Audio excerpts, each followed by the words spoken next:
What's up, everyone? It's your boy Infrar-Ed. Welcome to the Scout Reports. Today I'm bringing you an anime review of a Kickstarter funded anime by the name of Under the Dog. It had a trailer last year that was really good. I was really interested in seeing it once it dropped, and it finally have. It made a pretty good amount on Kickstarter too, even though I still think it was backed by a traditional studio. It made enough from Kickstarter to actually be funded as an actual project. And right now it's only one episode, so I don't know if we're going to get more depending on funding or how that's going to work right now. But I'm going to go ahead and give you a review of this episode since it's out, let you guys know what I think about it. So what is Under the Dog? Under the Dog is about an assassin, a young girl who is in high school, and her name is Hana. And these assassins are called flowers, and they have special abilities. The only ability I can tell she openly had was telekinesis.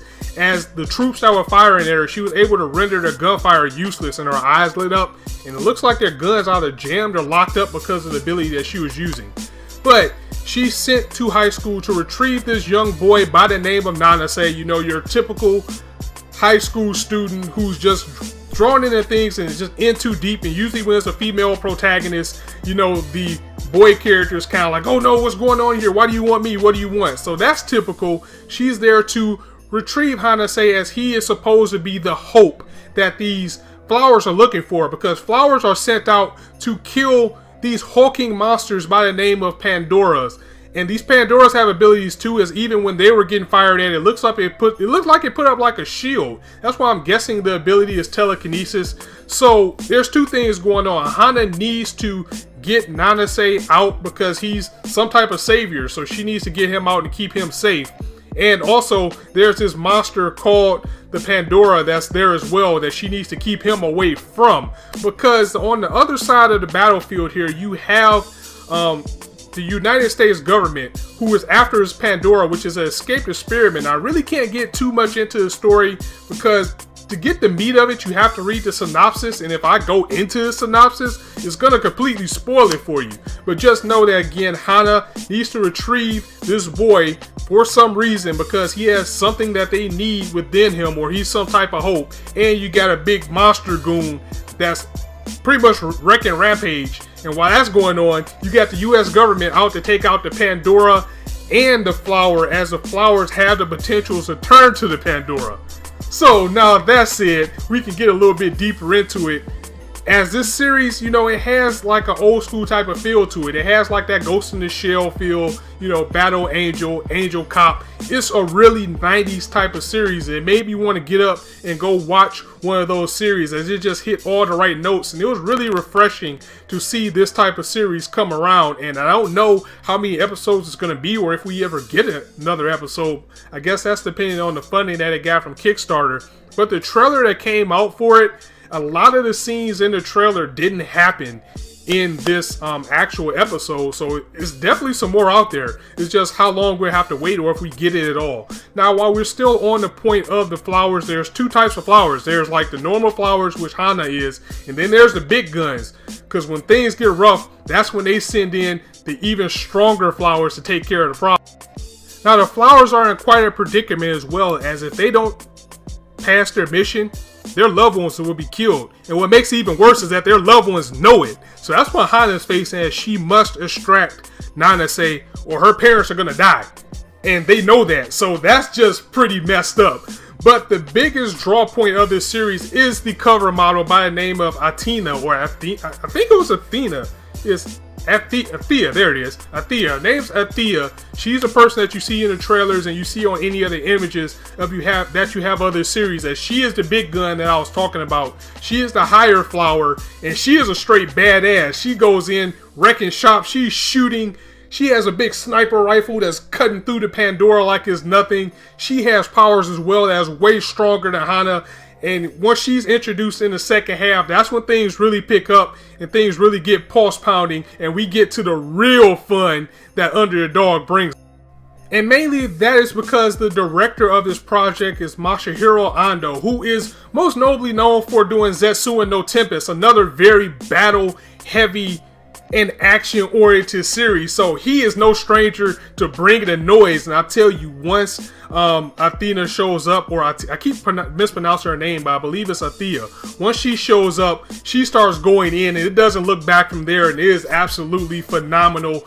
And going back to what I was saying earlier about how this is like an OVA, and it feels like the 90s. You know, back in the day, this would be something that when OVAs were more prominent than anime series, this would be something that your friend would have, or you would rent from the video store, and you would watch it and be blown away, and you would want more, and you'll get, so when's the next one coming out? And you'd be like, I don't know. Because back like in the 90s, OVAs were more heavy in America as far as anime over series. So, you know, you had things like Armitage 3 and stuff like Battle Angel and things that I just mentioned, where it would just be like 3 or 4 episodes on a tape or a DVD, and then that would be the end of it, or it would be straight original content. Or if it was based off something, it will leave you hanging like, haha, go read the manga. But back then, good luck with finding it.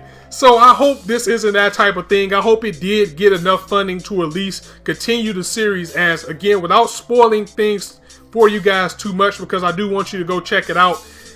There is a bigger world that is yet to be introduced that we didn't even scratch the surface on in this episode, as it seemed more like an introduction to this world. And there is a nice twist at the end. I can't say it enough that I'm not going to spoil it for you. The treat is to actually watch it.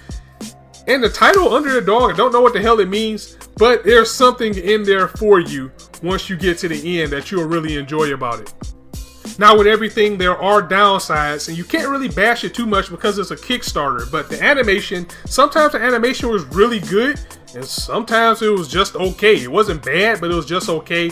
And this was a very gory series. I can't praise it enough for giving me that 90s feel back to when they just had no filter on how much of gore and carnage and type of things that they had back in those old action-oriented type of series from back in the day. As it goes in with the gore, I mean, you got beheads, you got dismemberments, you got people getting torn apart, you got powers tearing people apart, you got headshots. But as much gore as it has, in some points it's still censored, and maybe just because it got too gory. And sometimes the blood will be red, sometimes the blood will be purple, but I can tell you it is a fun ride, and the music is pulse pounding. It hits every note that it needs to. It gets you excited, it pulls you in and keeps you excited for the series as you watch Athena, I keep calling her Athena, you have watched Athena take out, you know, this Pandora as her battle to take that thing out, and the music, it just hits all the right points for me. Another downside, and I don't know if it's really a downside, because I did read that people that backed enough in Kickstarter got a chance to voice act. There are some American speaking parts in this series, as the US troops were all Americans, so we had clean English in it. But sometimes it felt like they were actually reading, or it felt a little bit off. And again, that's because these weren't professionals. These were people that actually funded the project. So you can't really fault them for that either. But as a project on a whole, sometimes it does feel a little bit off. But that is really the only downside that I can point out for it. Besides the fact that we don't know when we're going to get another dose of this. As I pointed out earlier in this video, that a lot of the stuff that you saw in the trailer wasn't even in this actual episode. So I'm hoping that there's more. It really is, because I really did enjoy this. And that leads me to the final thing, is should I recommend that you watch Under the Dog? That is a resounding yes. It's short, it's only like 30 minutes, with the rest of the time just being credits, but it's definitely worth your time. It had a really big twist at the end that's worth the price of admission alone. And if you're looking for something different than what we get in anime nowadays, if you're looking for some of that grit, gore, and just high octane action that they used to get like back in the days with Ghost in the Shell and Ninja Scroll, if you're looking for like a throwback type of series, then you definitely need to check out Under the Dog, as it was intentional by the director. He wanted to bring us something that gave you that type of feel that most of us got to experience. Or if you're in the younger generation and you're just going back and watching some of the old things, you get to see what some of the people from the 90s like myself got to look at and enjoy that as well. So yes, Under the Dog, I definitely recommend it. Go check it out. Again, I'll have the link to the trailer in the description. I'll also put the link to the Kickstarter, because right now, legally, you gotta Kickstart in order to see it. So I'll just leave it at that, and I'm gonna go ahead and end it here, guys. Thank you very much for enjoying for joining me in this video. As I always say, you could be anywhere on YouTube right now, but you chose to listen to me. I really appreciate that, so thanks for stopping by. If you liked the video, go ahead and drop it a like, and if you want to hear more, go ahead and hit that subscribe button, as there's not a shortage of content for you guys to indulge on this channel. It's your boy Infrar-Ed signing out. See you soon.